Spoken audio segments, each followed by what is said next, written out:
नमस्कार दोस्तों, decode exam में आप सभी का स्वागत है। आज की क्लास में हम लोग डिस्कस करेंगे मॉक टेस्ट जो कि आपके यूपीपीसीएस प्रीलिम्स और आरओ एआरओ दोनों परीक्षाओं के लिए बहुत ही महत्वपूर्ण है। तो चलिए आज की क्लास को स्टार्ट करते हैं मेरे साथ ऐश्वर्या सिंह के साथ। अगर क्लास में आपको किसी भी तरीके का डाउट होता है तो आप मुझसे कमेंट बॉक्स में पूछ सकती हैं। आज की क्लास को स्टार्ट करने से पहले थोड़ी सी इंफॉर्मेशन मैं आप लोगों को देना चाहूंगी RO ARO prelims 2024 video test series के बारे में। इस वीडियो टेस्ट सीरीज में 7000 प्रश्नों के माध्यम से हम पूरे पाठ्यक्रम का सुनिश्चित रिवीजन करेंगे। यहाँ पर आपको डेली टारगेट रिवीजन कराया जाएगा टॉपिक और subject wise. Solve unsolve PDF आपको सारे टेस्ट की दी जाएगी। 4000 प्रश्नों का डिटेल वीडियो सॉल्यूशन दिया जाएगा और 15 फुल सिलेबस टेस्ट होंगे जिसमें कि 3000 क्वेश्चंस होंगे। ये क्वेश्चंस बायलिंगुअल क्वेश्चंस होंगे, मतलब इंग्लिश और हिंदी दोनों में होंगे। क्लास अगर इस वीडियो टेस्ट से रिलेटेड आपको कोई भी अधिक जानकारी चाहिए तो वीडियो टेस्ट लिखकर आप इन दोनों में से किसी भी एक व्हाट्सएप नंबर पर भेज दीजिए, आपको सारी इंफॉर्मेशन प्रोवाइड करा दी जाएगी। चलिए आज की क्लास का हम पहला प्रश्न देखते हैं। समान ऊंचाई वाले स्थानों को जोड़ने वाली काल्पनिक रेखाएं होती है कौन सी? तो what are the imaginary line joining the places of equal height? इसको हम एस्चुएट कहते हैं, कॉन्टूर कहते हैं, स्पॉट हाइट कहते हैं या फिर आइजोम कहते हैं। तो ए बी सी डी में से आपका जो सही उत्तर है वो है कॉन्टूर। कॉन्टूर एक इमेजिनरी लाइन होती है जो आपके मैप में उन प्लेसेस को जोड़ती है जिनकी की जो हाइट होती है वो आपकी सेम होती है, उन प्लेसेस को जोड़ने के लिए यूज होती है, ड्रॉ की जाती है। तो बी आपका सही उत्तर है। यहाँ पर देख लीजिए, contour is an imaginary line that connect the points of the equal elevation, मतलब height above the sea level. अगला प्रश्न हम देखते हैं, दूसरा प्रश्न दिया गया है, नीचे दिए गए कथनों पर विचार करें। यहाँ आर्द्र शुष्क उष्णकटिबंधीय जलवायु पाई जाती है। वेट ड्राई ट्रॉपिकल क्लाइमेट यहाँ पर मिलता है। दूसरा है, यह पार्कलैंड भूमि है जहाँ घास भूमियों में यत्र कुछ पेड़ भी पाए जाते हैं, मतलब ये आपका ग्रासलैंड है, पार्कलैंड है। ठीक है, मेनली यहाँ पे ग्रासलैंड की ही बात हो रही है जहां पर थोड़े बहुत आपको वृक्ष भी दिखते हैं। फिर वेनेजुला में इस प्रकार के बायोम को लानोस कहते हैं। तो अब आपको बताना है यहाँ पर किस तरीके की बात की गई है। ग्रासलैंड बायोम की बात की गई है, सवाना बायोम की बात की गई है, सेमी एरिड कॉन्टिनेंटल ग्रासलैंड की बात की गई है या मिड लैटिट्यूड मॉइस्ट ग्रासलैंड की बात की गई है। अब देखिए क्लास, अगर हम यहाँ पर देखें, यहाँ पर ग्रासलैंड बायोम, घास भूमि बायोम और सवाना बायोम दोनों सेम ही दे दिया है। सवाना की जब हम बात करते हैं तो यहाँ पर भी हम देखेंगे पेड़ पौधे हमें मिलते हैं। ठीक है, फिर यहाँ पर ग्रासलैंड होता है, घासें होती हैं। तो लेकिन इस प्रश्न का जो आपका सही उत्तर होगा, क्योंकि यहाँ पर अब हमें ए और बी दोनों में से किसी एक पर टिक लगाना है, तो हम लगाएंगे सवाना बायोम पर। ये याद रखिएगा, कंफ्यूज मत होइएगा, मेनली ये भी आपकी ग्रासलैंड ही है जिसको कि हम अलग अलग जगह अलग अलग नामों से जानते हैं। देखिए, सवाना बायोम आर्द्र शुष्क उष्णकटिबंधीय जलवायु वाले बायोम है। यह पार्क लैंड भूमि है जहां घास भूमियों में यत्र कुछ पेड़ भी पाए जाते हैं। 5 मीटर लंबी सघन हाथी घास सवाना प्रदेश का प्रमुख क्षेत्र है। वेनेजुला में इसे हम लानोस नाम से जानते हैं। ठीक है, डिफरेंट नाम दिया गया है सब ग्रासलैंड ही, लेकिन नाम अलग अलग जगह अलग अलग नाम से हम पुकारते हैं। जैसे पेरेरी की बात करेंगे तो नॉर्थ अमेरिका में, पेम्पास नाम से हम इसे साउथ अमेरिका में बुलाते हैं, डाउन्स ऑस्ट्रेलिया में, सवाना सेंट्रल अफ्रीका में, काम्पोस ब्राजील में, पुस्ताच हंगरी में, वेल्ड अगर हम देखेंगे तो ये सदर्न अफ्रीका में, स्टेपीज कहाँ बोला जाता है? यूरोपियन रीजन में बोला जाता है। मंचूरियन आपका चाइना और मंगोलिया रीजन हो गया। कैंटरबरी की बात करेंगे तो ये New Zealand, Llanos, Colombia and Venezuela, जो कि आपके अभी प्रश्न में भी दिया गया था।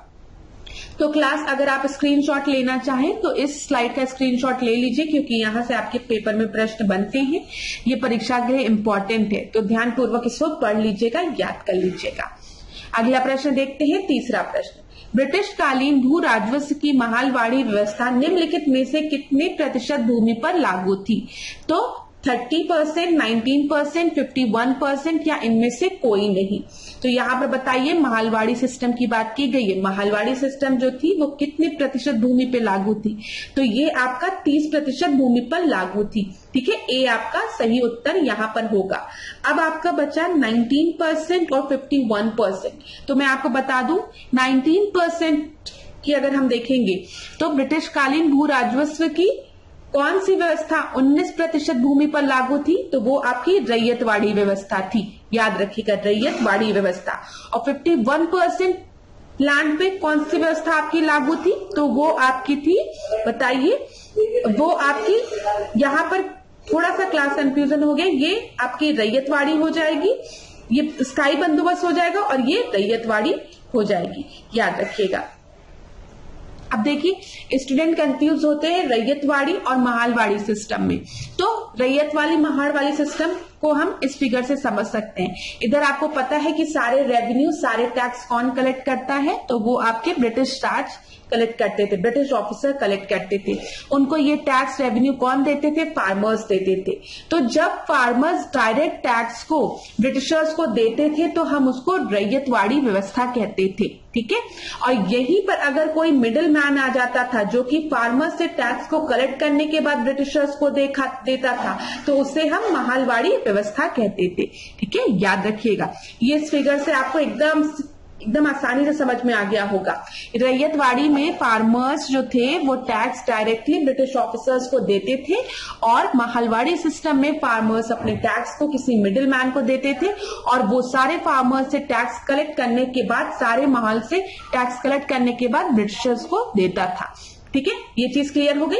यहाँ पर जो थोड़ा सा मैंने मिस्टेक किया था वो ध्यान दीजिएगा। स्थायी बंदोबस्त की जब हम बात करेंगे तो ये भू राजस्व व्यवस्था 19%, परमानेंट जो व्यवस्था है वो 19% भाग पर थी और रैयतवाड़ी की बात करेंगे तो वो 51% भाग पर लागू थी। अब देखिए class, land revenue system mainly हम परमानेंट सेटलमेंट की बात करते हैं, रैयतवाड़ी की बात करते हैं, महालवाड़ी की बात करते हैं। परमानेंट सेटलमेंट किसके समय में आया? लॉर्ड कॉर्नवालिस के समय में आया। रैयतवाड़ी व्यवस्था की बात करते हैं तो थॉमस मुनरो, और महालवाड़ी की बात करते हैं तो विलियम बेंटिक। और किन किन रीजन्स में? परमानेंट सेटलमेंट मेनली बंगाल में लगा था, रैयतवाड़ी आपका साउथ में मद्रास की तरफ, और महालवाड़ी की बात करेंगे तो ये नॉर्थ वेस्टर्न प्रोविंस में। तो सारे इंपॉर्टेंट चीजों को हमने डिस्कस कर लिया। चलिए चौथे प्रश्न को देखते हैं। पुराणों के संदर्भ में निम्नलिखित कथनों में से सत्य कथन को हमें चुनना है। पुराणों के रचयिता लोमहर्ष, उग्रश्रवा माने जाते हैं दोनों। विष्णु के 10 अवतारों का उल्लेख वायु पुराण में मिलता है और मत्स्य पुराण का संबंध आंध्र सातवाहन वंश से है। तो यहाँ पर देख लीजिए, जब भी हम पुराणों की बात करते हैं तो पुराणों की जो क्रिएटर्स हैं, जो उनके रचयिता है, लोमहर्ष और उग्रश्रवा को माना जाता है। ये बिल्कुल सही है। अब बताइए, यहाँ पर दूसरा आपका दिया गया, पहला सही है, दूसरा दिया गया है 10 अवतार विष्णु के, इसके बारे में हमें जानकारी मिलती वायु पुराण से। ये आपका गलत है। विष्णु के 10 अवतारों की जानकारी हमें मत्स्य पुराण से मिलती है, याद रखिएगा। और मत्स्य पुराण जो है वो आंध्र सातवाहन डायनेस्टी से रिलेटेड है, ये आपका सही है। तो यहाँ पर आपका दूसरा ही गलत है, क्योंकि विष्णु के 10 अवतारों की जानकारी हमें मत्स्य पुराण से मिलती है, याद रखिएगा, ना कि वायु पुराण से। तो यहाँ पर आपका सही उत्तर क्या हो जाएगा? बताइए, 2 आपका नहीं होगा, यहाँ पर आपका सही उत्तर 1 और 3 हो जाएगा। फोर्थ का डी आपका सही उत्तर है। 5वां प्रश्न हम देखते हैं। निम्नलिखित कथनों पर विचार कीजिए। सतलज नदी मानसरोवर झील के समीप स्थित राकस ताल से निकलती है या रोहतांग दर्रे के पास भारत में प्रवेश करती है? तो बताइए आपका सही उत्तर क्या है? सतलज नदी जो है वो कहाँ से ओरिजिनेट करती है? वो राकस ताल से ओरिजिनेट करती है। ये आपका बिल्कुल सही स्टेटमेंट है। ठीक है, याद रखिएगा, बिल्कुल सही स्टेटमेंट है। लेकिन ये भारत में रोहतांग पास से एंटर करती है, ये आपका गलत है। याद रखिएगा, ये शिपकिला दर्रे के पास से हिमाचल प्रदेश में प्रवेश करती है या फिर भारत में प्रवेश करती है। कहां से? शिपकिला दर्रा से। मैंने आपको पहले भी बताया है, जब हम हिमाचल प्रदेश की बात करते हैं तो यहाँ पर हमारे रोहतांग दर्रा है, ठीक है, और शिपकिला दर्रा है और बारालाचा दर्रा है। ये तीनों दर्रे कहां पर है? ये तीनों दर्रे जो है वो हिमाचल प्रदेश में है, और सतलज नदी जो है वो हिमाचल प्रदेश में कहां से प्रवेश कर रही है, ये आपका शिपकिला दर्रे से प्रवेश कर रही है, ना कि रोहतांग से। तो यहाँ पर आपका सही उत्तर क्या हो जाएगा बताइए। यहाँ पर आपका सही उत्तर केवल 1 हो जाएगा। ठीक है, अगला प्रश्न हम देखेंगे। छठवां प्रश्न, ग्रहों की उत्पत्ति से संबंधित निहारिका परिकल्पना किस दार्शनिक ने प्रस्तुत की थी।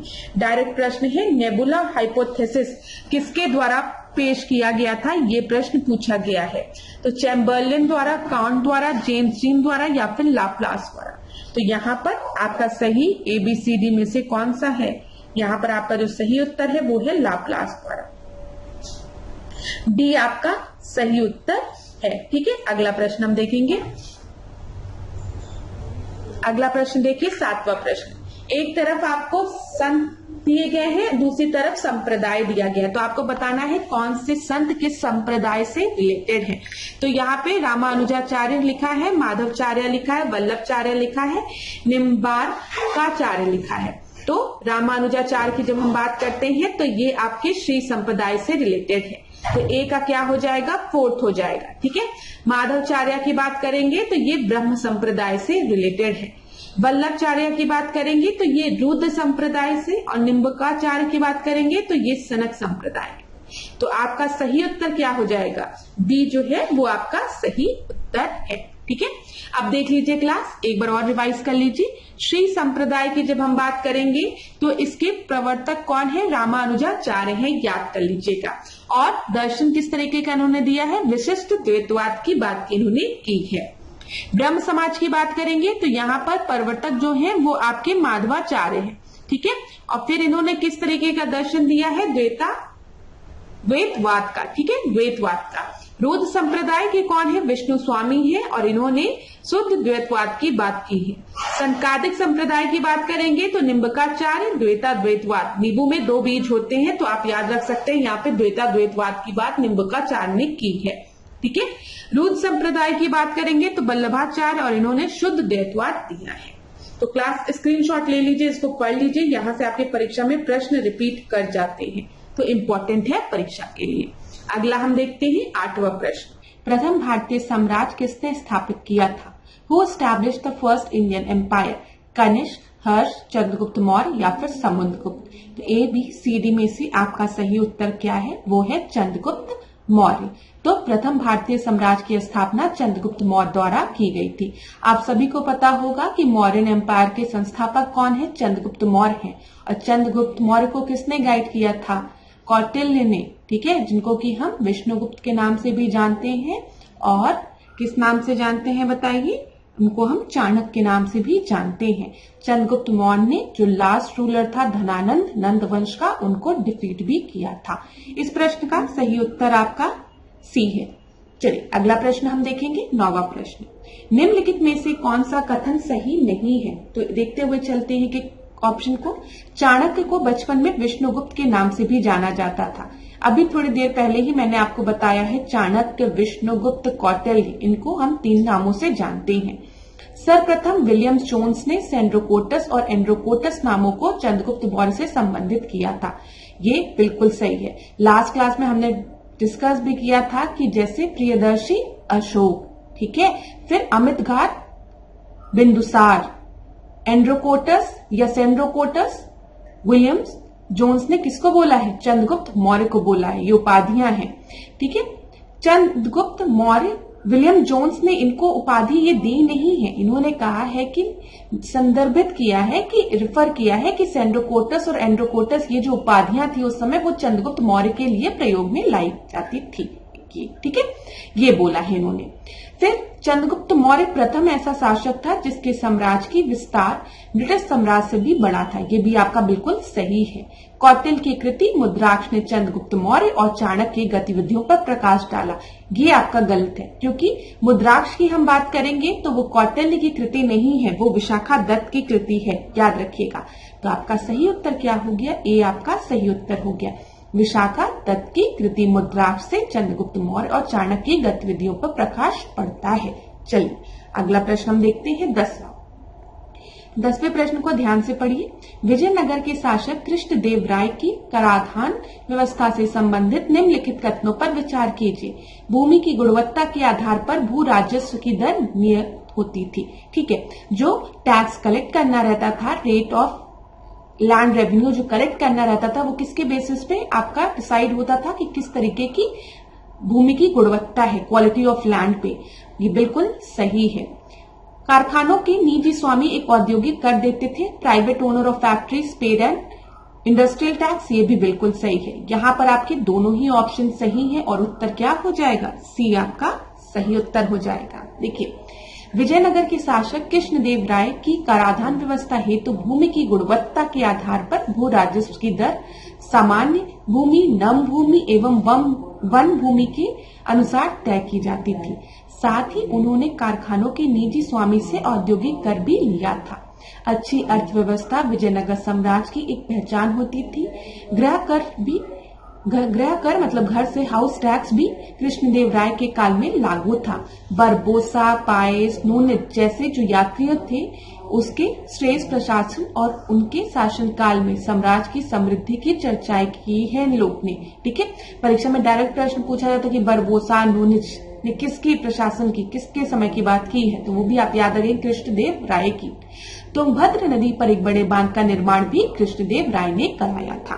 तो जितने भी इंपॉर्टेंट फैक्ट्स थे वो हमने डिस्कस कर लिया, इसलिए मैंने व्याख्या पढ़ भी दी। चलिए अगला प्रश्न हम देखते हैं। 11वां प्रश्न, भारतीय इतिहास में सूफीवाद के संदर्भ में निम्नलिखित कथनों पर विचार कीजिए। तो ये 11वां क्वेश्चन है आपका, सूफिज्म की बात यहाँ पर की गई है। पहला आपको दिया गया है शेख अहमद सरहिंदी इब्राहिम लोदी का समकालीन था।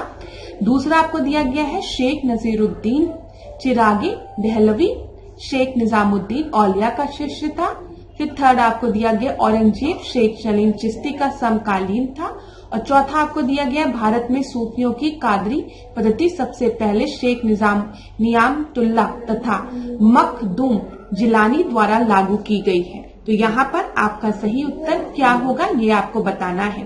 तो देखिए क्लास, अगर आपको इस प्रश्न में थोड़ा समय लगता है तो आप क्या करिए, वीडियो को पॉज करके आराम से प्रश्न का उत्तर देने का प्रयास करिए। ठीक है, यहाँ पर औरंगजेब शेख सलीम चिश्ती का समकालीन था, ये आपका गलत है। ठीक है, आपने अगर हिस्ट्री पढ़ी होगी तो आपको पता होगा शेख सलीम चिश्ती के ही आशीर्वाद से और अकबर को पुत्र की प्राप्ति हुई थी। और बाद में अगर आप फतेहपुर सीकरी पे जाएंगे तो वहां पर शेख सलीम चिश्ती की दरगाह भी है। तो औरंगजेब कैसे उनके समकालीन हो गया? ठीक है, तो ये थर्ड तो आपका बिल्कुल गलत है। तीसरा अगर आप क्रॉस करेंगे तो आप दो ऑप्शन को ऐसे ही एलिमिनेट कर देंगे। अब बचा ए और डी। ए और डी में आपको सही उत्तर बताना है।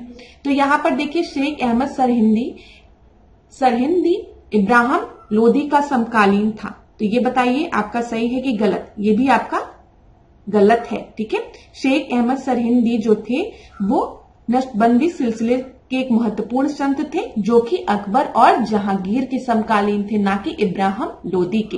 तो यहाँ पर ये प्रश्न बहुत ही महत्वपूर्ण है, ऐसे पॉइंट्स आपकी परीक्षा में पूछे जाते हैं। तो ये भी गलत हो गया, उत्तर आपका 2 और 4 हो गया। यहाँ पर एक बार हम देख लेते हैं चीजों को, पॉइंट्स को। देखिए, शेख अहमद सरहिंदी नक्शबंदी सिलसिले के महत्वपूर्ण संत थे जो अकबर एवं जहांगीर के समकालीन थे। याद रखिएगा किस समय थे सरहिंदी? अकबर एवं जहांगीर के समय में। शेख नजीरुद्दीन चिरागे दहली चिश्ती सिलसिले का एक प्रसिद्ध संत थे जिसे दिल्ली का चिराग भी कहा जाता था। वह 25 वर्ष की अवस्था में शेख निजामुद्दीन औलिया से मिलने दिल्ली गए और उनके शिष्य बन गए। तो यहाँ पर याद रखिएगा शेख नजीरुद्दीन चिरागे दहलवी चिश्ती सिलसिले के एक प्रसिद्ध संत थे। ठीक है, इन्हें चिरागे दहलवी भी कहा जाता है।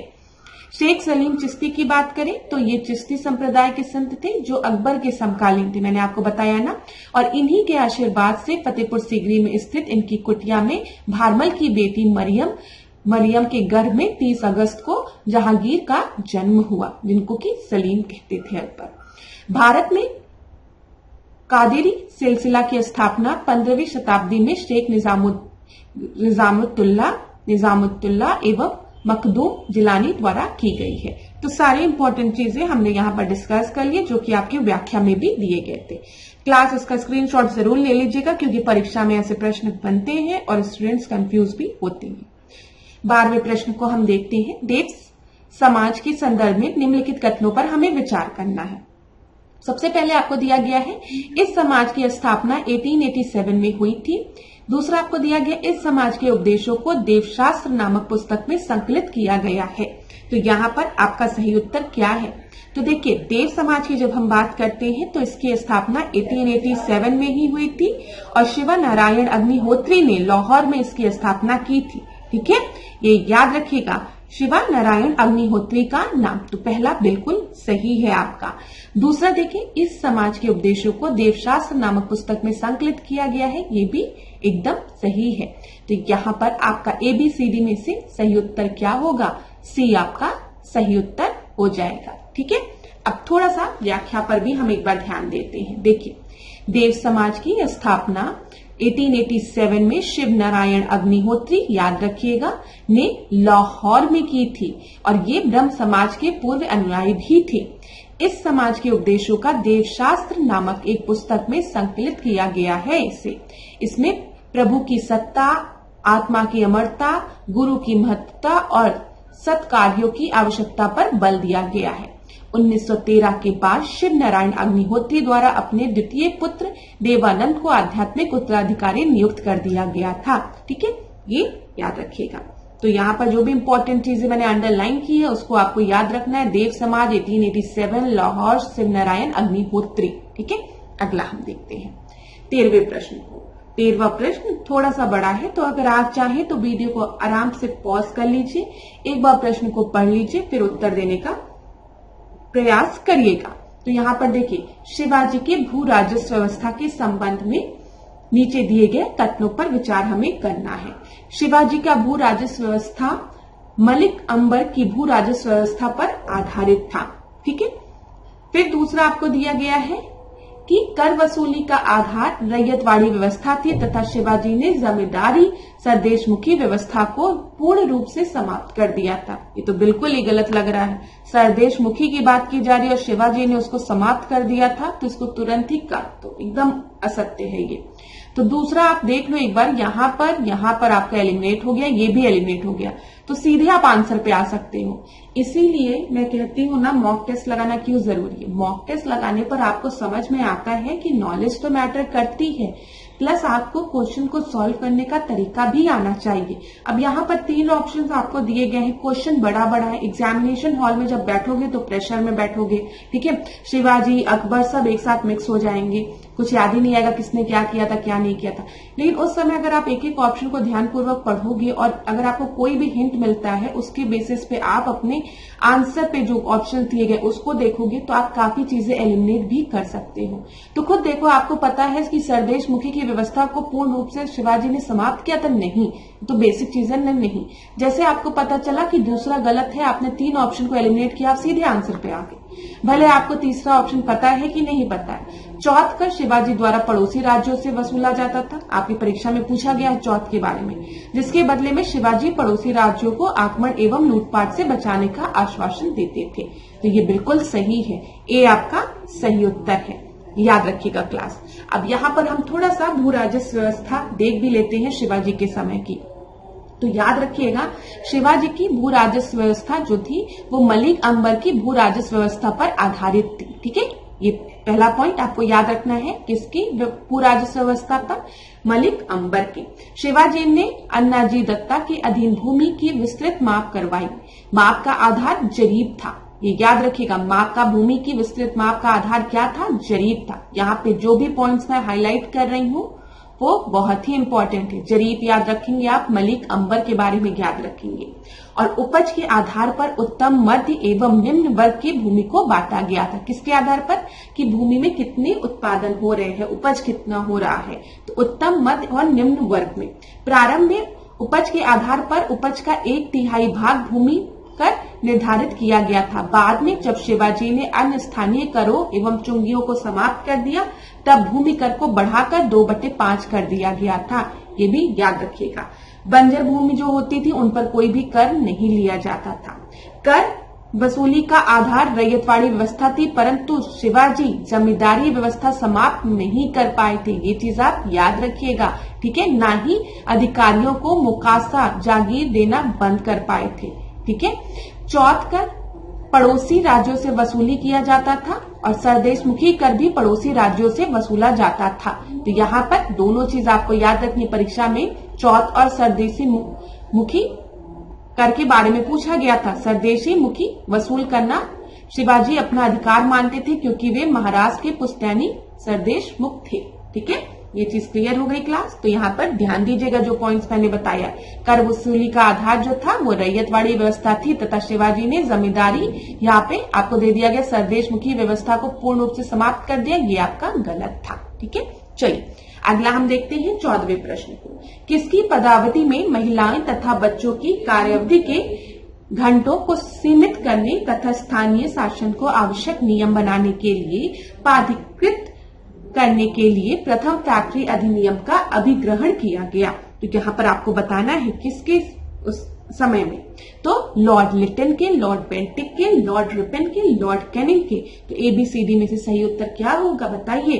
First factory act was adopted to limit the working hour. जो विमेन्स थी उनके वर्किंग आवर को लिमिट करने की बात कही गई और चिल्ड्रंस के भी बात की गई। And to authorise the local government to make the necessary rule. तो यहाँ पर आपका जो सही उत्तर है वो है लॉर्ड रिपन, ठीक है। C आपका सही उत्तर है। और आपको पता है father of local self government भी हम किसे कहते हैं? लॉर्ड रिपन को कहते हैं। वेनाकुलर प्रेस एक्ट किसने हटाया था? लॉर्ड रिपन ने हटाया था, ठीक है। याद रखिएगा, हम वेनाकुलर प्रेस एक्ट को रिपेल किसने किया था? ये लॉर्ड रिपन द्वारा किया गया था, ठीक है। फिर आपको और क्या रखना है, या local self government, father of local self government किसे कहते हैं? लॉर्ड रिपन को कहते हैं। वेनाकुलर प्रेस एक्ट लगाया किसने था? तो ये लिटन ने लगाया था। ये भी चीज याद रखिएगा, परीक्षा में पूछ लिया जाता है, ठीक है। चलिए अब यहाँ पर एक बार हम लोग कुछ इंपॉर्टेंट चीजों को एक बार देख भी लेते हैं, हाईलाइट भी कर लेते हैं व्याख्या में, क्योंकि जरूरी है पॉइंट्स आपकी परीक्षा के लिए। यहाँ पे देखिए, लॉर्ड रिपन को ब्रिटिश भारत के वाइसरॉय में सबसे अधिक उत्तरदायी माना जाता है। उन्होंने 100 या उससे अधिक कार्यरत मजदूरों वाली फैक्ट्रियों में काम करने वाली महिलाओं तथा बच्चों के संबंध में कुछ उदारवादी नियम बनाए, जिसे प्रथम फैक्ट्री अधिनियम 1881 के नाम से भी जाना जाता है। इस अधिनियम के तहत 7 वर्ष से कम आयु, याद रखिएगा क्या था, बोला क्या था, जो 7 वर्ष से कम आयु के बच्चों को फैक्ट्री में काम करने पर रोक लगा दी गई थी, एवं जो 7 से 12 वर्ष के बच्चे हैं ना, उनकी कार्य अवधि प्रतिदिन 9 घंटे तथा महीने में 4 दिन की छुट्टी का प्रावधान कर दिया गया था। यहाँ पर ये याद रखिएगा, अगर परीक्षा में प्रश्न को डिफिकल्ट बनाना होगा तो ये पूछ लेगा आपसे। लॉर्ड मेयो के समय में सृजित स्थानीय शासन को वास्तविक स्थानीय शासन बनाने के लिए भी मैंने आपको बताया ना, father of local self government हम लॉर्ड रिपन को कहते हैं, ठीक है। चलिए यहाँ पे देखिए, आधुनिक भारत में स्थानीय शासन का जनक भी इन्हें माना जाता है। अगला प्रश्न हम देखेंगे, 15वां प्रश्न। अखिल भारतीय सेवा के सदस्यों की सेवा शर्तों का निर्धारण कौन करता है? तो बताइए, ऑल इंडियन सर्विस, जो सर्विस में जो मेंबर्स होते हैं उनकी सर्विस कंडीशंस को कौन डिटरमाइन करता है? प्रेसिडेंट ऑफ इंडिया, भारत का संविधान, भारतीय संसद, या फिर संघ लोक सेवा आयोग? तो यहाँ पर आपका सही उत्तर क्या होगा बताइए। यहाँ पर आपका जो सही उत्तर है वो है भारतीय संसद। भारतीय संसद जो है वो अखिल भारतीय सेवा के सदस्यों की सेवा शर्तों का निर्धारण करता है। ये याद रखिएगा, C आपका सही उत्तर है। यहाँ पर व्याख्या अगर हम देखें तो देख लीजिए, संविधान के भाग 14 14 पार्ट को अगर हम देखेंगे, जिसमें कि अनुच्छेद 315 से 323 तक संघ लोक सेवा आयोग का उल्लेख किया गया है। संविधान में संघ लोक सेवा आयोग के सदस्यों की संख्या का उल्लेख नहीं है, यह राष्ट्रपति के ऊपर छोड़ दिया गया है। इस व्याख्या में तो बस आपको ये बता दिया गया है कि संघ लोक सेवा आयोग के सदस्यों की संख्या का कहीं पर भी उल्लेख नहीं है, कितने मेंबर्स होंगे ये राष्ट्रपति पर छोड़ दिया गया है। लेकिन आपको याद रखना है कि जो सर्विस कंडीशन होगी member of all Indian services की, IAS की, वो कौन डिटरमाइन करेगा? वो इंडियन पार्लियामेंट डिटरमाइन करेगा, ठीक है। यहाँ पर देख लीजिए, अखिल भारतीय सेवा के सदस्यों की सेवा शर्तों का निर्धारण संसद करती है। चलिए अगला प्रश्न देखते हैं, 16वां प्रश्न।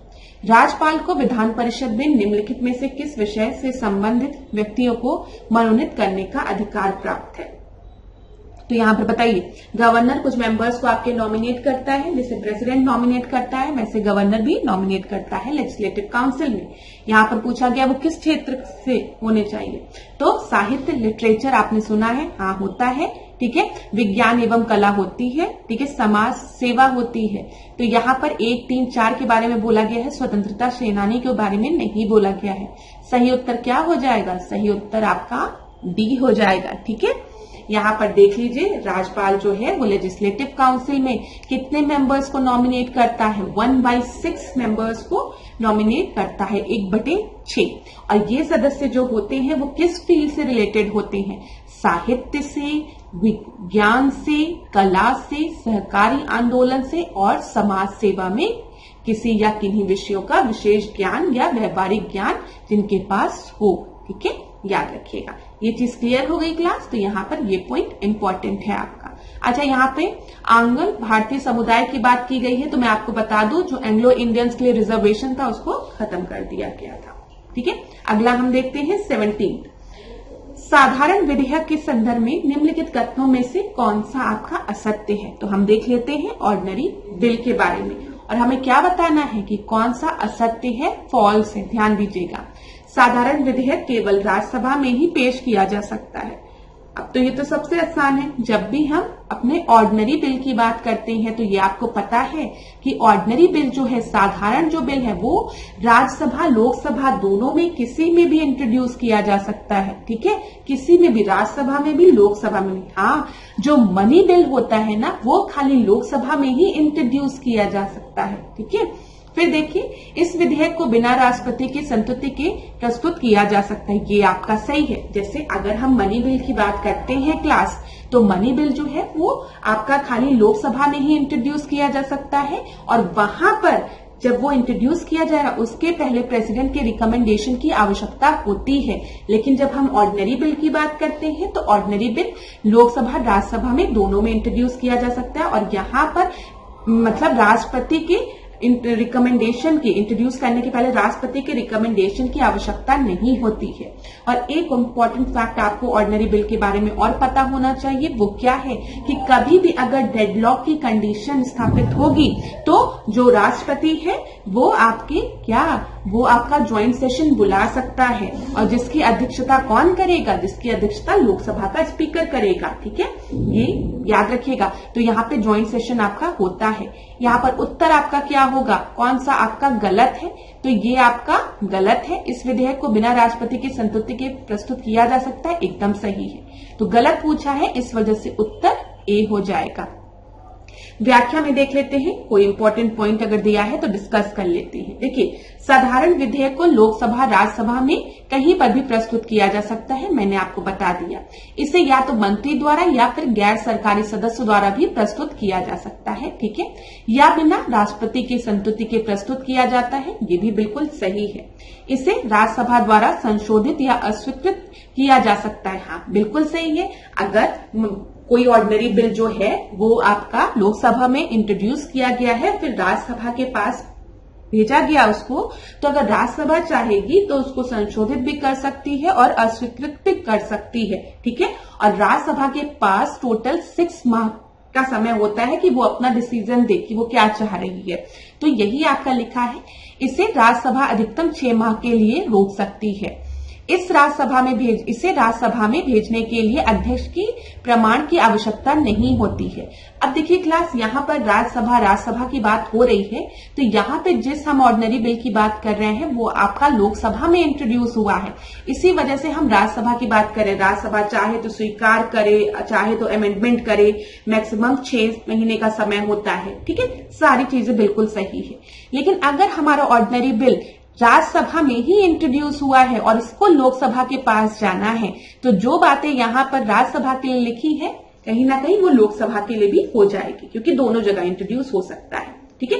इसे दोनों सदनों से पारित होने के बाद राष्ट्रपति की मंजूरी के लिए भेजा जाता है। असहमति की आवश्यकता में राष्ट्रपति संयुक्त बैठक ज्वाइंट सेशन बुला सकता है, ठीक है। इसे अस्वीकृत, पारित या राष्ट्रपति द्वारा पुनर्विचार के लिए भी भेजा जा सकता है। ये सारे फीचर्स आपके ऑर्डिनरी बिल के हैं, ठीक है, जो हमने एक्सप्लेन कर दिया। अगर कोई भी डाउट होता है तो आप मुझे कमेंट बॉक्स में बताएंगे। अभी क्लास रिकॉर्ड करने के पहले मैंने आप में से किसी स्टूडेंट का कमेंट पढ़ा था। आपने कहा था कि मैम ज्योग्राफी के क्वेश्चंस को मैप के माध्यम से एक बार कवर कर लीजिए। तो हम लोग आने वाले क्लास में अब ज्योग्राफी के कुछ इंपॉर्टेंट क्वेश्चंस को मैप के माध्यम से कवर करेंगे, ठीक है। आज के क्लास में तो नहीं है, लेकिन आने वाले सेशन में हम उसको जरूर करेंगे। आप में से और स्टूडेंट को कहीं पे भी डाउट होगा तो आप मुझे कमेंट बॉक्स में बताइएगा। चलिए 18वां प्रश्न हम देखते हैं। निम्नलिखित युग्मों में से कौन सा सही सुमेलित नहीं है? तो बताइए। यहाँ पर आपको अनुच्छेद दिए गए हैं, आर्टिकल दिए गए हैं और प्रोविजन प्रावधान दिए गए हैं 14, 23, 24, 28। तो आर्टिकल 14 की हम बात करते हैं तो आप सभी को पता है यहाँ पर हम इक्वालिटी बिफोर द लॉ और equal protection of the law की बात करते हैं। एकदम सही है, ठीक है। फिर यहाँ पर देखिए क्लास 24वें में क्या दिया गया है? कारखानों में बच्चों के लिए नियोजन पर प्रतिबंध, ठीक है। फिर यहाँ पर दिया गया है अनुच्छेद 28 में धर्म से संबंधित provision related to the religion, ये भी आपका बिल्कुल सही है।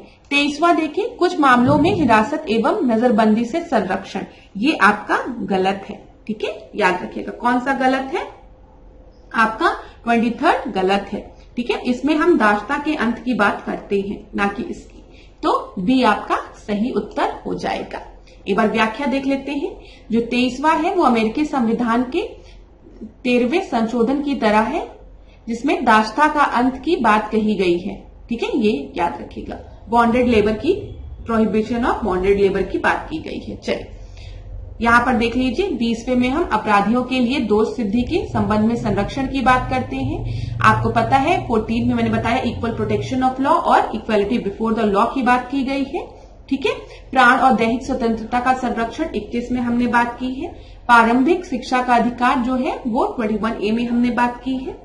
इसको पढ़ जरूर लीजिएगा। पहले भी मैंने आपको बताया है ना, fundamental rights, fundamental duties, DPSP, preamble, ठीक है। ये सब चीजें जो है वो आप अपनी बुक से पढ़ेंगे। और एक और चीज है जहां पर हम एक्ट्स के बारे में पढ़ते हैं कि इस एक्ट को यहां से लिया गया, इस एक्ट को यहां से लिया गया, इस एक्ट को मतलब यहां से इस एक्ट, जैसे हम बात करते हैं आपके की 1919 या 909 में हमने किसकी बात की? हमने बात की कि कम्युनल अवार्ड की, मतलब यहाँ पे इलेक्टोरेट की बात की ना, तो यहाँ पर मुस्लिम्स के लिए बात की इस चीज की। तो ये सब चीजें आप क्या करेंगे? ये सब आप कहाँ से पढ़ेंगे? आप अपनी बुक से पढ़ेंगे, ठीक है। तो ये याद रखिएगा क्लास, क्योंकि परीक्षा में पूछ लिया जाता है। अगला हम देखते हैं 19वां। संसदीय मामलों में किसका निर्णय अंतिम होता है? तो बता दीजिए किसका निर्णय अंतिम होता है?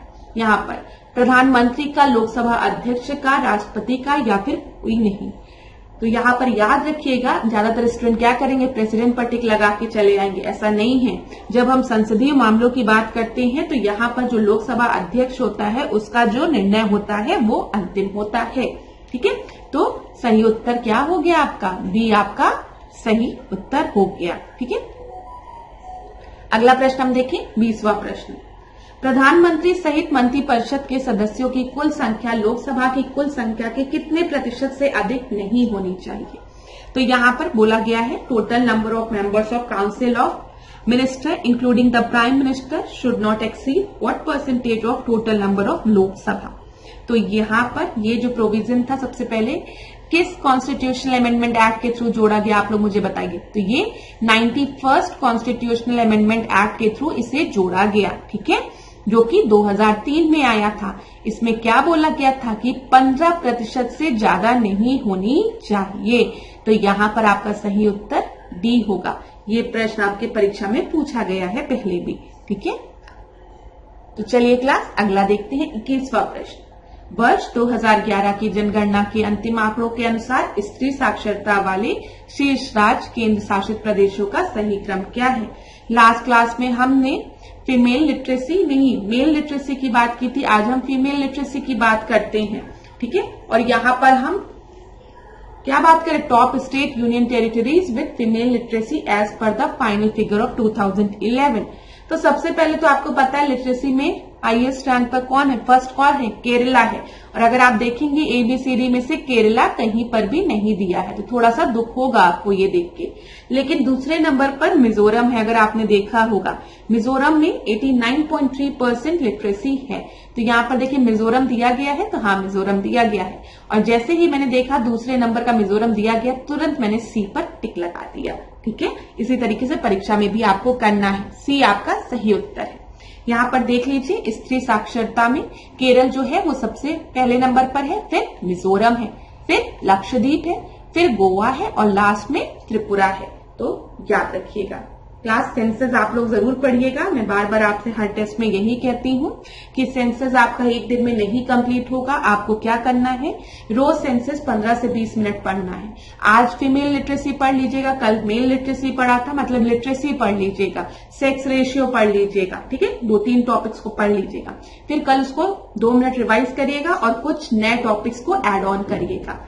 ऐसा आप करेंगे तो एग्जाम तक आते आते सेंसस आपका तैयार हो जाएगा।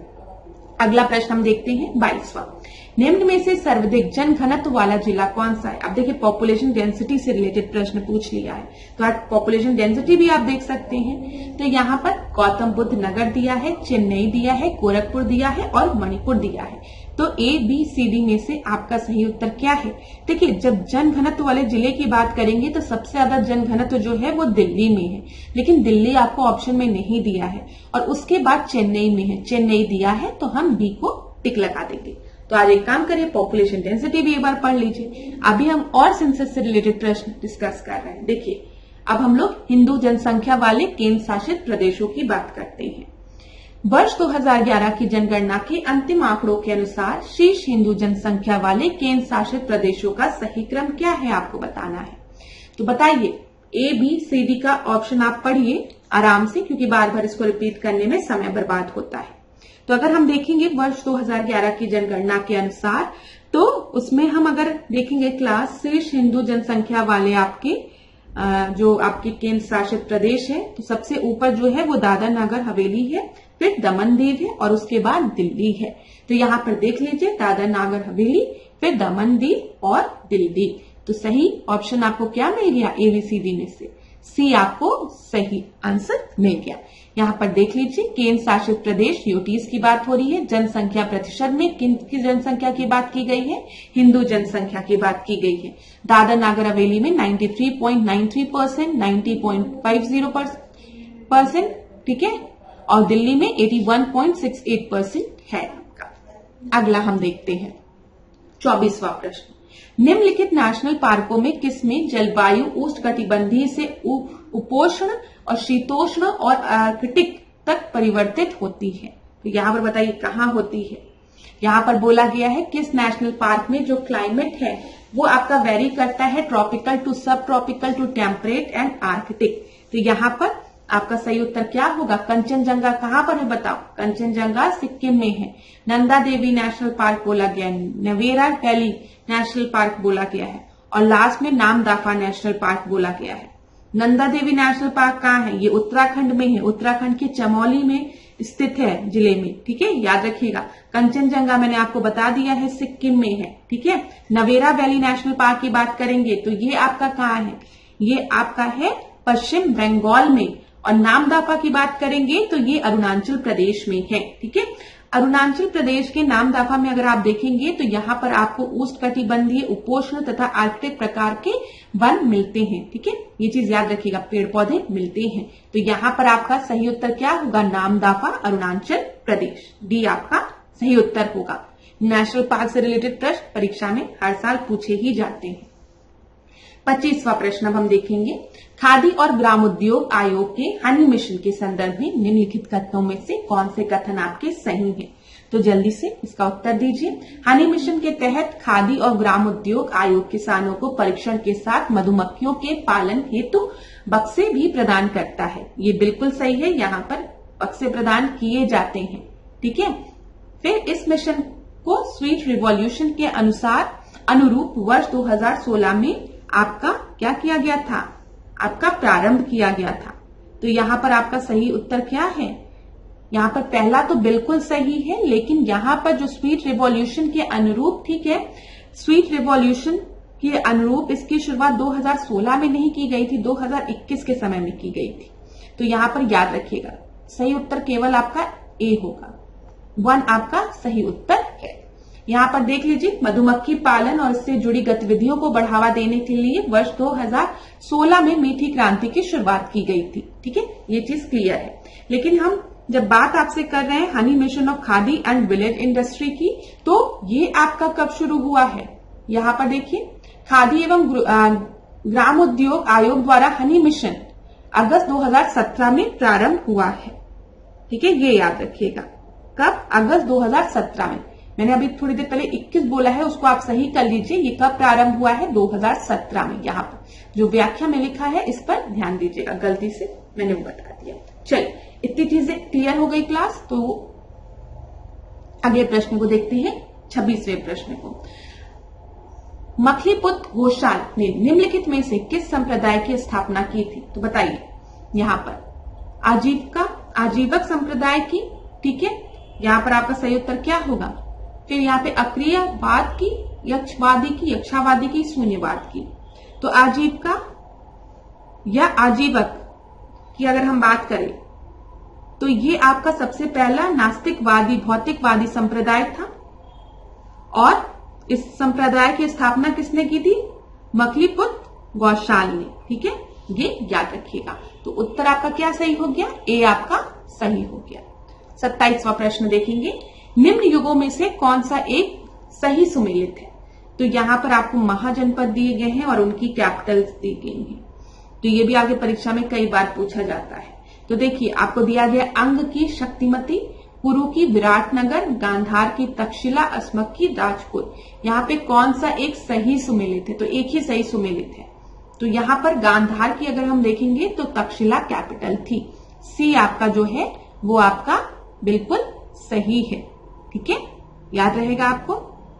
चलिए, अच्छा क्लास, अगर परीक्षा में आपसे पूछे कि महाजनपद में एकमात्र महाजनपद कौन सा था जो कि दक्षिण भारत में आपका स्थित था, तो आप कौन सा बताएंगे? तो वो महाजनपद आपका अस्मक था। ठीक है, अस्मक अगर हम देखेंगे तो ये नर्मदा और गोदावरी नदी के मध्य में स्थित है। ठीक है, और अस्मक की राजधानी क्या हुआ करती थी बताए, पूछा जाएगा तो पाटन हुआ करती थी। ये भी याद रखिएगा क्योंकि परीक्षा में पूछा जा सकता है आपसे। तो ये पॉइंट भी आपकी परीक्षा के लिए इंपॉर्टेंट है, ध्यान दीजिएगा। चलिए, अगला प्रश्न हम देखते हैं, 28वां।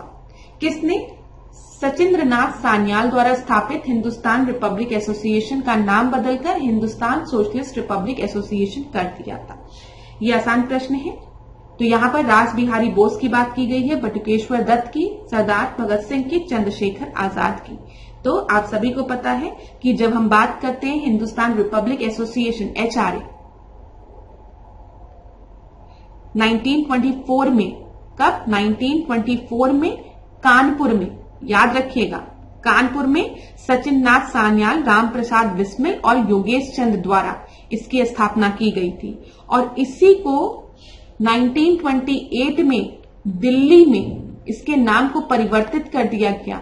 और परिवर्तित करके क्या किया गया? इसे HRSA कर दिया गया। यहाँ पर एक टर्म जो है वो सोशलिस्ट रिपब्लिक HSRA कर दिया गया, एक टर्म सोशलिस्ट ऐड कर दिया गया।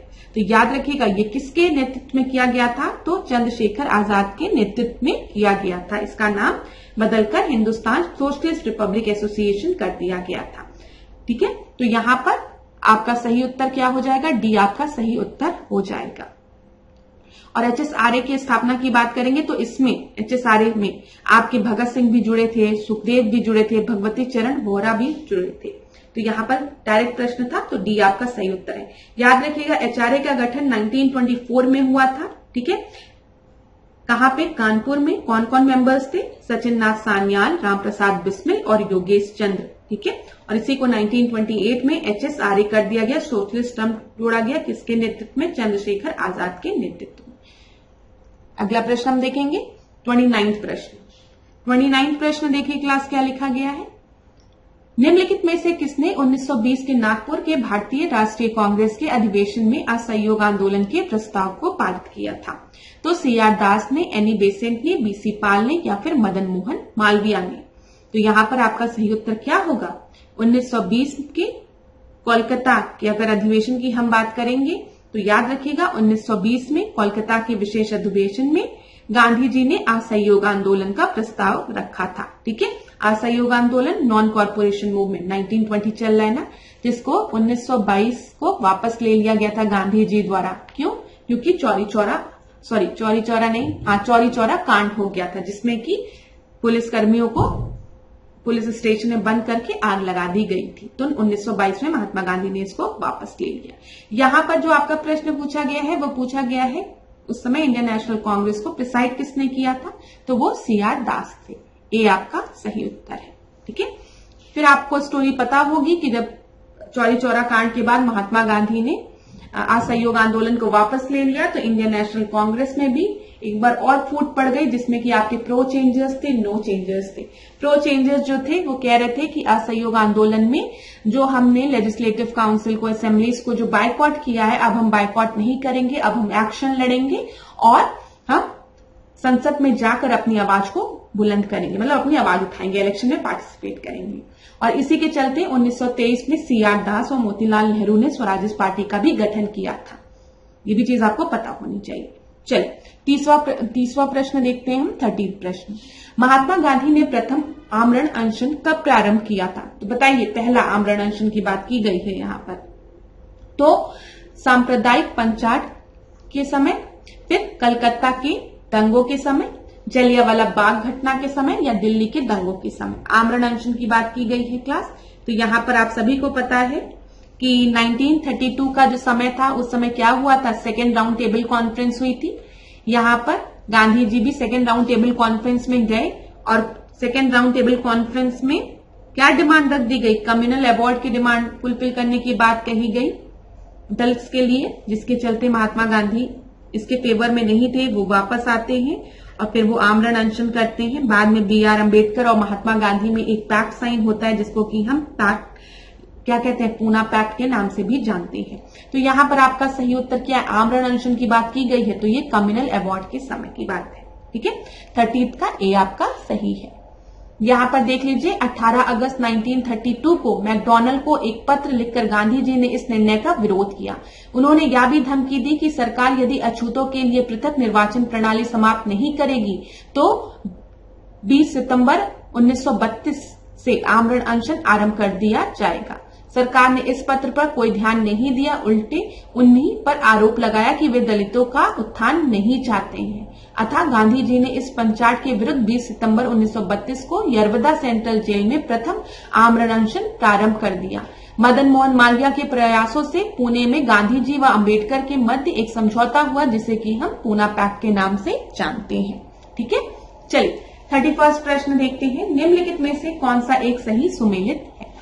तो यहाँ पर क्लास बताइए, भारतीय ब्रह्म समाज लाला लाजपत राय दिया है, तटबोधिनी सभा केशव चंद्र सेन दिया है, सत्य शोधक समाज देवेंद्र नाथ टैगोर दिया है, the servant of Indian society Gopal Krishna Gokhale दिया है। तो सबसे आसान प्रश्न है, क्यों? क्योंकि यहाँ पे जो एक ऑप्शन दिया गया है वो बहुत ही इजी दे दिया गया है। भारतीय ब्रह्म समाज की जब हम बात करते हैं तो आपको पता है कि ब्रह्म समाज की स्थापना किसके द्वारा की गई थी? 1828 में राजा राम मोहन रॉय द्वारा। तो यहाँ पे लाला लाजपत राय का नाम होना ही नहीं चाहिए, ये आपका गलत हो गया। अच्छा, यहाँ पर ध्यान दीजिएगा क्लास, यहाँ पर आपसे क्या पूछा गया है प्रश्न में? एक मिनट, प्रश्न में आपसे पूछा गया कि कौन सा करेक्टली मैच्ड है। तो आपका पहला तो गलत हो गया, क्योंकि हम ब्रह्म समाज की बात करते हैं तो 1828 में राजा राम मोहन रॉय द्वारा इसकी स्थापना की गई थी। तटबोधिनी सभा की बात करेंगे तो इसकी स्थापना केशव चंद्र सेन द्वारा नहीं, इसकी स्थापना देवेंद्र नाथ टैगोर द्वारा की गई थी। यहाँ पर मैं लिख देती हूँ, यहाँ पर देखिए देवेंद्र नाथ टैगोर का नाम आप याद रखेंगे 1839 में। ठीक है, सत्य शोधक समाज की क्लास हम बात करेंगे तो सत्य शोधक समाज की स्थापना किसके द्वारा की गई है? ज्योतिबा फूले द्वारा। तो यहाँ पर ये भी आपका गलत है, ज्योतिबा फूले द्वारा 1875 में। तटबोधिनी सभा को देवेंद्र नाथ टैगोर, ब्रह्म समाज की राजा राम मोहन रॉय, दी सर्वेंट ऑफ इंडियन सोसाइटी की बात करेंगे तो गोपाल कृष्ण गोखले, ये आपका बिल्कुल सही है। कब? 1905 में, ये भी याद रखिएगा।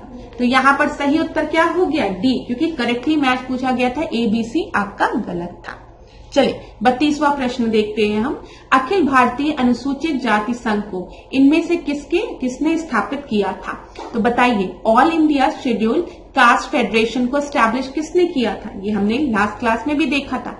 ज्योतिबा फूले, पेरियार ने, बी.आर. अम्बेडकर ने, या फिर आपकी M.K. करुणानिधि ने? तो यहाँ पर आपका सही उत्तर क्या है? यहाँ पर आपका जो सही उत्तर है वो है बी.आर. अम्बेडकर। तो आपका सही उत्तर सी हो गया। ठीक है, याद रखिएगा। देख लेते हैं, डॉक्टर बी.आर. अम्बेडकर ने 1920 में अखिल भारतीय अनुसूचित जाति संघ की स्थापना की थी। अम्बेडकर ने निम्न जातियों के अधिकारों को दिलाने के लिए विभिन्न स्तरों पर संघर्ष किया था। इसके लिए उन्होंने वर्ष 1920 में the all India depressed class federation, वर्ष 2024 में बहिष्कृत हितकारिणी सभा की स्थापना की थी तथा 1927 में इन्होंने मराठी में बहिष्कृत भारत नामक पत्रिका का प्रकाशन भी प्रारंभ किया था। अब क्लास आप यहाँ पर ध्यान दीजिएगा, हो सकता है परीक्षा में प्रश्न को डिफिकल्ट बनाने के लिए क्रोनोलॉजिकल ऑर्डर में इसे अरेंज करने को बोल दिया जाए। तो आप याद रखेंगे, सबसे पहले बी.आर. अम्बेडकर जी ने 1920 में the all India depressed class federation की स्थापना की थी। 1924 में बहिष्कृत हितकारिणी सभा की स्थापना की थी और 1927 में इन्होंने मराठी में बहिष्कृत भारत नामक पत्रिका का प्रकाशन भी शुरू किया था। ठीक है, अच्छा, और यहाँ पर एक और इम्पोर्टेंट पॉइंट दिया है जो कि पॉलिटी से रिलेटेड है, तो हम रिवाइज कर लेते हैं। आर्टिकल 338 में जब हम बात करते हैं तो ये जो आर्टिकल अनुच्छेद था, ये पहले आपका national commission for scheduled caste और national commission for scheduled tribe दोनों के लिए था, लेकिन बाद में इसमें 89th कॉन्स्टिट्यूशनल अमेंडमेंट करके 338 कर दिया गया और 338A कर दिया गया, जिसमें एक कमीशन आपका जो है ये है national commission for scheduled caste और दूसरा आपका national commission for scheduled tribe बना दिया गया जनजातियों के लिए।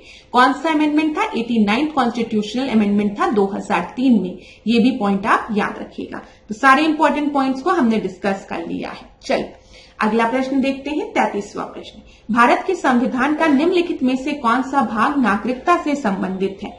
तो सिटीजनशिप से रिलेटेड आपका कौन सा पार्ट है पूछा गया है। भाग 5, 2, 8 या फिर 7? तो यहाँ पर आपका सही उत्तर क्या होगा? सिटीजनशिप की अगर हम बात करें तो किन आर्टिकल से किन आर्टिकल तक की हम बात करते हैं? हम अनुच्छेद 5 से 11 तक की बात करते हैं सिटीजनशिप की में। ठीक है, जो कि आपके किस पार्ट में दिए गए हैं? पार्ट 2 में। तो सही उत्तर क्या हो जाएगा? बी आपका सही उत्तर हो जाएगा। ठीक है, चलिए अगला प्रश्न हम देखते हैं, 34वां प्रश्न। निम्नलिखित में से कौन से अधिकार क्षेत्र सर्वोच्च न्यायालय के आरंभिक अधिकारिकता में आते हैं? तो यहाँ पर ओरिजिनल ज्यूरिसडिक्शन की बात की गई है। तो बताइए आपका सही उत्तर क्या होगा? यहाँ पर भारत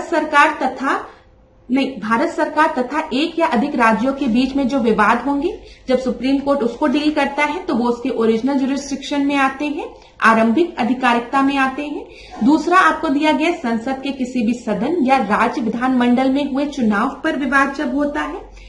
फिर आपको दिया गया भारत सरकार तथा किसी संघ राज्य क्षेत्र के बीच के विवाद के बारे में, या दो के अधिक राज्यों के बीच के विवाद को। तो देखिए, ओरिजिनल ज्यूरिसडिक्शन जब भी क्लास हम बात करते हैं तो यहाँ पर सेंटर स्टेट के बीच में कोई डिस्प्यूट हो, स्टेट के बीच में कोई डिस्प्यूट हो, हम उसको देखते हैं। ठीक है, तो यहाँ पर अगर आप देखेंगे तो पहला आपका सही है, चौथा आपका सही है, तो उत्तर क्या हो जाएगा? सी आपका सही उत्तर हो जाएगा।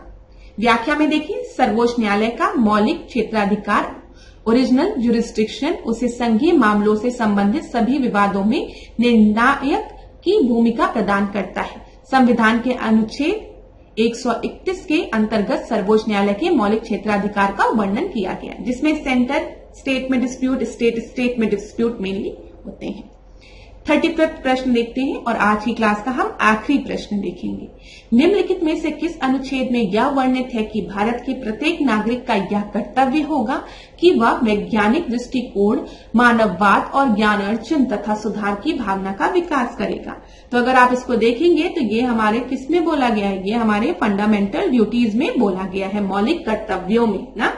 तो ये मौलिक कर्तव्य है हमारा। तो मौलिक कर्तव्य में कौन सा दिया गया? 45 ये डीपीएसपी है, 48 डीपीएसपी है, 50 आपका डीपीएसपी है। ठीक है, जब हम बात करते हैं आर्टिकल 51 की तो वो भी हमारा डीपीएसपी है, लेकिन 51 में जब हम ए की बात करते हैं तो वो हमारा क्या है? मौलिक कर्तव्य है। ठीक है, तो ये एक मौलिक कर्तव्य है। यहाँ पर ध्यान दीजिएगा। तो यहाँ पर हमारा सही उत्तर क्या हो जाएगा, डी हमारा सही उत्तर हो जाएगा। अच्छा क्लास, अगर हम फंडामेंटल ड्यूटीज की बात करते हैं तो फंडामेंटल ड्यूटीज में आप मुझे एक दो बात बताइए कि किस कमेटी की रिकमेंडेशन पर फंडामेंटल ड्यूटीज को हमारे संविधान में जोड़ा गया था। तो स्वर्ण सिंह कमेटी की रिकमेंडेशन पर जोड़ा गया था। क्या हमारे संविधान में, यहाँ पे 51A करिए इसको, ठीक है, 51A में ये ज्यादा सही रहेगा क्योंकि हम उसकी बात कर रहे हैं। फिर यहाँ पर स्वर्ण सिंह कमेटी की रिकमेंडेशन पे जोड़ा गया था। याद रखेंगे आप, कभी भी परीक्षा में आपको दिया गया कि जो फंडामेंटल ड्यूटीज हैं वो हमारे मूल संविधान में थे, तो आप कहेंगे नहीं, हमारे मूल संविधान में कहीं पर भी फंडामेंटल ड्यूटीज की बात नहीं की गई थी। 42nd कॉन्स्टिट्यूशनल अमेंडमेंट एक्ट 1976 के थ्रू हमने क्या किया, फंडामेंटल ड्यूटीज को अपने संविधान में जोड़ा स्वर्ण सिंह कमेटी के रिकमेंडेशन में। और जब जोड़ा था तो कितने फंडामेंटल ड्यूटीज थे, खाली 10 फंडामेंटल ड्यूटीज थे। बाद में एक और फंडामेंटल ड्यूटी जोड़ा गया 86 कॉन्स्टिट्यूशनल अमेंडमेंट एक्ट के थ्रू, जो कि आपका एजुकेशन से रिलेटेड था। और एट प्रेजेंट कितने फंडामेंटल ड्यूटीज हैं, आपके 11 फंडामेंटल ड्यूटीज हैं। याद रखिएगा, ये सारी चीजें आपके परीक्षा के लिए बहुत ही इंपॉर्टेंट है। अब यहाँ पर अगर हम साइंटिफिक टेम्पर की बात करें तो आप देखेंगे 51A आर्टिकल में हम फंडामेंटल ड्यूटीज की बात करते हैं और 51 आर्टिकल का जो 8वां नंबर पे आपके क्या बोला गया है, scientific temper, humanism and the spirit of inquiry and reform की बात यहाँ पर की गई है। तो ये चीज आप याद रखिएगा, ठीक है। सारे पॉइंट्स हमने डिस्कस कर लिए जो कि आपकी परीक्षा के लिए इंपॉर्टेंट है। अगला हम देखते हैं,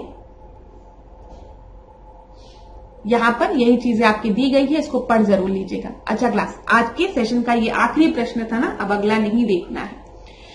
तो धन्यवाद, आज के सेशन को हम यहीं पे एंड करेंगे। आप मुझे बताइएगा आपकी तैयारी कैसी चल रही है, और किसी भी टॉपिक में कोई भी दिक्कत होती है तो वो भी कमेंट बॉक्स में बताइएगा। आप लोगों के कहने के अनुसार हम लोग अब रोज थोड़ा थोड़ा सेंसस के प्रश्नों को देखते हैं। जैसे अगर हमने लिटरेसी से रिलेटेड सेंसस के प्रश्नों को देखा तो आप उसको पढ़ लीजिए, ठीक है, पॉपुलेशन डेंसिटी का रिलेटेड पढ़ लीजिए, तो लास्ट में आपको बिल्कुल भी दिक्कत नहीं होगी। इसी तरीके से थोड़ा सा आर्थिकी भी पढ़ना स्टार्ट कर दीजिए, क्योंकि परीक्षा में आर्थिकी जब पढ़ने बैठते हो लास्ट में तब भी घबराहट होती है। तो ये सब गलतियां आप लोग मत करिए। अब रोज 15-15, 20-20 मिनट इन टॉपिक्स को देते रहिए। और जो आप लोगों की रिक्वेस्ट है कि मैप के माध्यम से ज्योग्राफी के कुछ प्रश्नों को कवर करने की, वो हम आने वाले सेशंस में जरूर कवर करेंगे। तब तक लास्ट में, एंड में जाते जाते यही कहूंगी कि जैसे जैसे आपकी परीक्षा पास आएगी आपको घबराहट होगी, आपको बार बार ऐसा लगेगा कि अब की बार आपसे नहीं हो पाएगा। लेकिन मैं आपको बता दूं, ये जो फीलिंग्स है, ये जो सोचना है, वो सबके साथ होता है। जो टॉपर्स हैं लास्ट ईयर के, अगर आप उनसे भी पूछेंगे कि आप क्या कॉन्फिडेंट थे कि प्रीलिम्स आपका निकल जाएगा, वो कहेंगे नहीं, थोड़ा सा तो डर लगता था, बार बार लगता था कि सही पढ़ा है कि नहीं पढ़ा है। तो ऐसे थोड़ा सा जो डिलेमा जो रहती है वो सबके साथ रहती है, तो उसके लिए आपको बिल्कुल भी घबराना नहीं है। बस आपको क्या करना है, निरंतर पढ़ना है, रोज पढ़ना है, थोड़ा थोड़ा रोज पढ़ना है, बार बार चीजों को रिवाइज करनी है और अपना कर्म करना है, ठीक है। उसके बाद सब ईश्वर पर छोड़ देना है। ईश्वर और माता पिता के आशीर्वाद से सफलता जरूर मिलेगी। चलिए आज के सेशन को यहीं पे एंड करते हैं। कोई भी डाउट होगा कमेंट बॉक्स में आप मुझे बताएंगे। आशा करती हूँ आपका दिन खूब अच्छा जाए, आप लोग खूब पढ़ें, खूब आगे बढ़ें और आप लोग स्वस्थ भी रहें। इसी के साथ आज के सेशन को एंड करते हैं। मेरे साथ ऐश्वर्या सिंह के साथ, डिकोड एग्जाम के साथ बने रहिए क्लास।